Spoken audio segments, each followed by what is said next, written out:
Welcome to Locking It In with Deb and Per. I'm Deb. I'm Per. We are recording this episode for January 24th, 2022.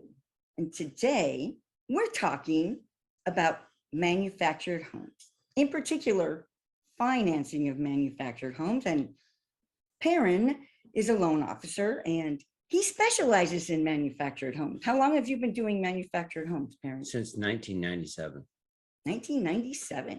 That's quite a while. And I remember during that time, because we've been married for 31 years, there were times when you had issues when certain manufactured home lenders would stop lending. Yes. One time towards 2008 or 2009 or 2010, we had one source for manufactured homes, and that source went under overnight. Was that countrywide? No, it was a different lender. They went under and I went out of business. Because is that all you were doing at the time, right? Yes. Yeah. Well, now you're fortunately more diversified now. You're able to do manufactured homes again. Yeah, I'm able to do more than other lenders. And what does that mean? Well, most lenders that don't do manufactured homes, but those that do, for the most part, they do double wides on land, 1976 or newer, not moved twice, only owner occupied, and not on big acreage, and with a couple other things. They don't do the full spectrum of manufactured homes. Now, what does it mean to move it? So when they get it off the lot, does that count as moving it? No, that moving it once from the lot is fine. If they tie it down or they pour a foundation and then they move it again, then most lenders will not finance it. But they will if it's not tied down? Yes. I can understand why they wouldn't do it if you have to rip it off a foundation. Tie downs, I didn't think would be as big of a deal because it's not a real foundation, is it? It is a real foundation. Okay. How do you help where other lenders cannot? I have additional sources, investors that lend on different circumstances, not just that. I can do those vanilla manufactured home loans, but I can do additional loans because I have additional investors. So that means you can do manufactured home built before 1976? Yes, at a higher rate. And single wides? Yes, I can do those. Okay. Now, is there an age limit on any of these? To get the right program, there's an age limit, but I can do any of them. What if it's in a park? I used to do that, but my investor was no good. I don't do those loans anymore. So you really don't have an investor that will do those? I don't. I don't know that I would recommend buying a mobile home in a park. You still got to pay rent for the rest of your life just to park it. What are the types of situations people get themselves in that they would want to refinance their manufactured home? A lot of another issue about manufactured homes is some of the lenders that do manufactured homes do so at a higher interest rate. In order to get what the market is offering, they need to refinance to a better interest rate. Are you essentially saying that you can finance a manufactured home just the same as you could a regular house? Yes, in some circumstances. In other circumstances, I can still refinance it, but maybe not as good a deal. Such as pre-76, or such as if a manufactured home has been moved more than once, then I can still do it, but not at the same rate. If it's on acreage? I can do it at a competitive rate. Okay. Most lenders will not do that. I have one investor that will. In fact, I just did a 30-acre manufactured home double wide refinance. The property's value was $996,000 because of the 30 acres. It was up in King County. It was no problem.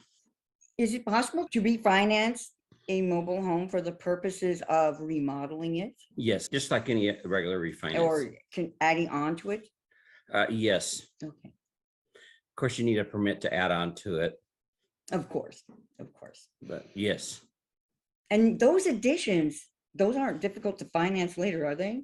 If they're not through L&I, if the permitting process is not done, then it's a big hassle. Right. Yeah. Every now and then I see manufactured homes that someone added a little room to just on their own. They built something and put it in front of the sliders. So you just open the sliders and it opened into a room. A porch. A lot of them have porches. Yeah. As long as the addition in that case is self-supporting, not supported by the manufactured home, Yeah. then it should be okay. Okay. And an appraiser wouldn't. As long as the appraiser can tell that it's self-supporting, Okay. he won't have a problem with it, Okay. or she. With the manufactured home, do they keep their value as well as a stick-built home? Today they do.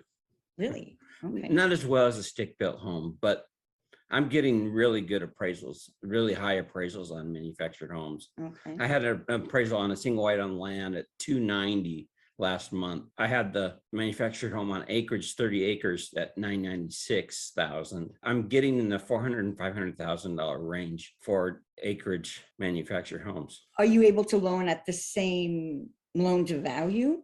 80%, same as Same as a regular house? a regular home. Okay. Do you ever have more issues getting these loans closed? Sometimes, yes. And are there reasons they wouldn't close that wouldn't apply to a typical house? Yes. For example, one additional step that we always take on a manufactured home, not always, is many times we have the foundation inspected by an engineer to make sure that it's up to code. They changed the code about 25 years ago.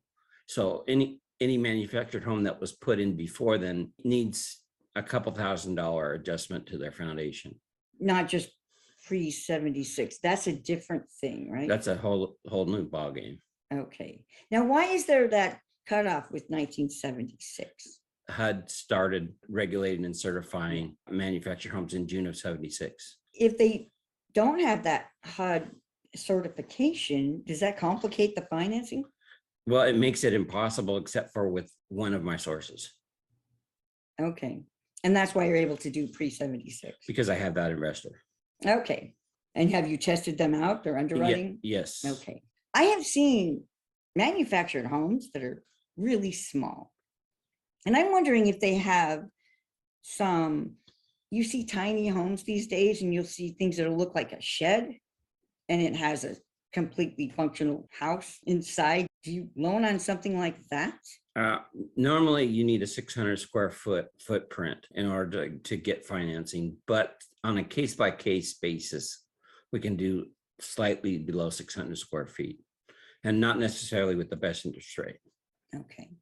And you probably have a minimum loan amount you can do, right? I don't. So you could lend $10,000 if you wanted. I think 20,000 is the lowest, but the lowest I've done in a while is just over 100 grand. Can you do VA and FHA as well as conventional? I can on double wides. On a purchase, the minimum credit score for 3.5% down FHA or 0 down VA is 580. I can go lower, but the down payment increases to 10%. I can go down to 500 credit score, but the credit would be analyzed and scrutinized. In some cases, I would be able to do it. In some cases, I wouldn't. 500 to me seems a little on the margin of getting all the way to the end, and then one little thing could cause them not to qualify. No, not in the end. In the beginning. Okay. So nothing happens during that time. Something new doesn't come up on their credit report. Normally it doesn't.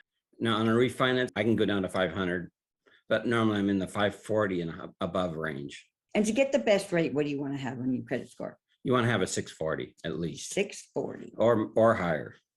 Yeah, of course. No, 640 or lower, or exactly 640.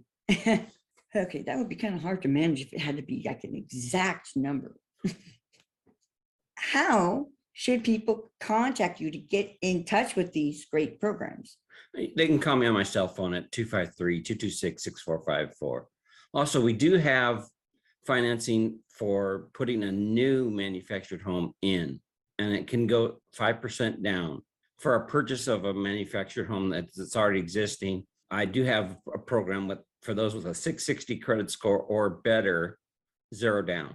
When you do a construction loan, do you include deconstruction? Yes. Okay. Yes, that's part of the cost. So if they're getting rid of an old Yeah, structure, they can sell it to a broker that does that, or they can tear it down, or they can do whatever they want, take it to the dump, whatever they want. And that's part of the financing. okay, yeah, that's good to know. Anything else you want to add? Yeah, normally most manufactured home lenders do not do second homes or non-owner occupied ones. I have 2 investors that will do that. So if you have a mobile home that you're renting, I can finance it, although you go anywhere and they can't do it. but you can. I can do it. People say mobile homes and then manufactured homes. Are they the same thing? Yes, Okay. it's just a phrase. Some people will call their brand new one a mobile home. It doesn't make sense to me calling it mobile. It's not like an RV. That is a mobile home. Yes, that's true. It does cost $5,000-$10,000 or something to move your manufactured home. And you'll have permitting fees and Permitting fees and construction fees on the ground. yeah, it does cost money. That's a lot of information about manufactured homes. That's it for this edition of Locking It In with Deb and Per. Be sure to subscribe and you'll get notified whenever we publish a new episode. If you liked what you heard, please click the like button. We'll see you all next week. Thank you.